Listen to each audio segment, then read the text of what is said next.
Some massive news coming to the world of late night television with Jimmy Kimmel being canned for his comments about Charlie Kirks' shooter being a MAGA supporter. This coming out from Deadline today, stating that Jimmy Kimmel Live will be preempted indefinitely on ABC spokesman told the Deadline today. So this is big news. No one really saw this was going to be coming. According to this article, the stunning drop of Kimmel comes mere minutes after Nexstar axed his late night show on the 32 ABC affiliate it owns out of the total of 200 stations throughout the nations. Now, exactly what do they say in that? Well, let's go here and read exactly what they released for the presser.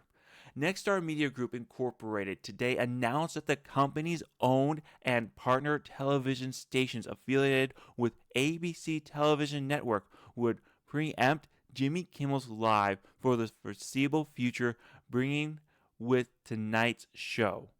Nexstar strongly objects to the recent comments made by Mr. Kimmel concerning the killing of Charlie Kirk and will replace the show with other programming in its ABC affiliated markets.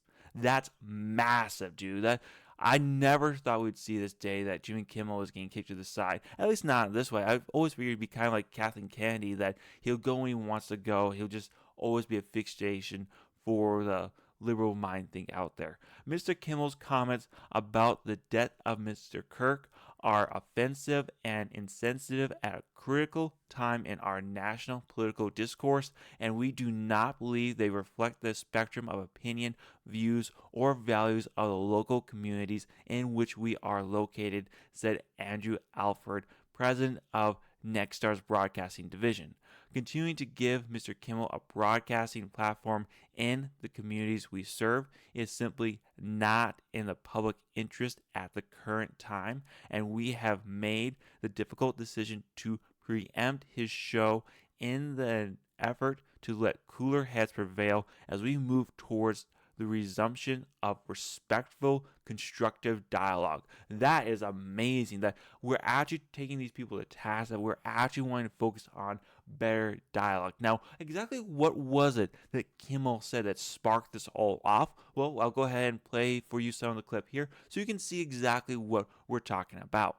We hit some new lows over the weekend with the MAGA gang desperately trying to characterize this kid who murdered Charlie Kirk as anything other than one of them and doing everything they can to score political points from it. In between the finger pointing, How can you even say that he's a mega kid? The dude is literally a gay dude living with his was it transgender furry boyfriend. There's literally pictures out there online. There's literally an article where it's coming out that's revealed that he was supporting Biden in tweets.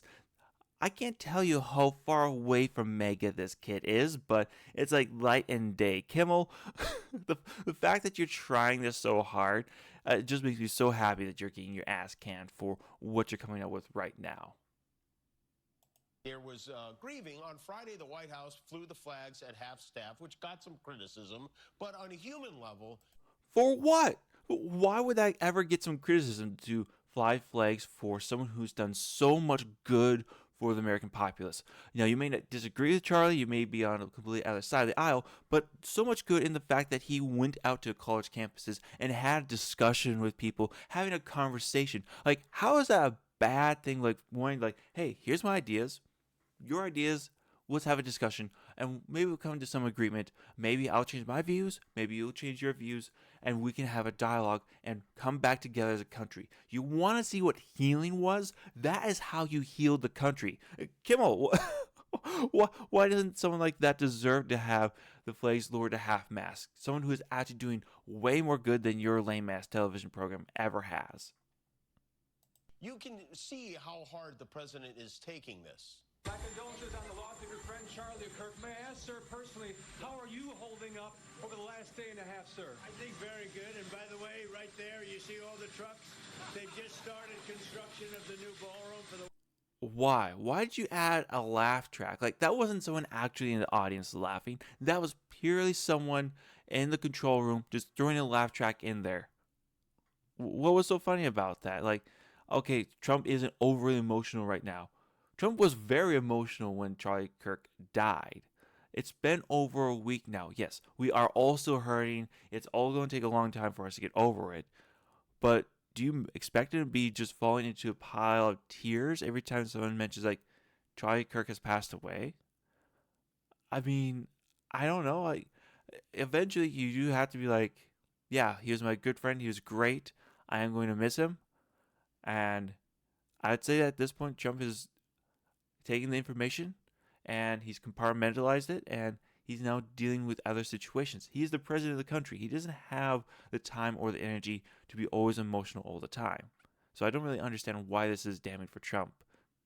But of course, it's Jimmy Kimmel, so what can we expect? White House, which is something they've been trying to get, as you know, for about 150 years. Jeez, And it's you know going to that. be a beauty. Yes. Okay. He's at the fourth stage of grief, construction. Demolition, construction. This is not how an adult grieves the murder of someone he called a friend. This is how a 4-year-old mourns a goldfish, okay? Yeah, I can't really say I see anywhere where Charlie Kirk's assassin being a MAGA supporter is anything good. I don't see how this individual is seen as anything funny. I think Charlie himself made a great statement about this, but almost 7 years ago now, no, 8 years ago now, Jimmy Kimmel isn't funny. I couldn't say that better myself. You guys let me know what you thought about this whole situation down below. I personally 100% support this. I am 100% behind the people who are pro and happy that Charlie Kirk got assassinated, losing their jobs. I'm happy to see that this is continuing on for people who are in Hollywood. My only question is now, what about the other late night hosts? Where are we going to see them? I can't wait to find out. Leave your guys' thoughts and comments down below on how you reacted to this news. Are you happy or are you sad? And I want to hear your thoughts down below. Leave a like if you liked the video, leave a dislike if you did not, and don't forget to subscribe. I'll catch y'all later. Bye.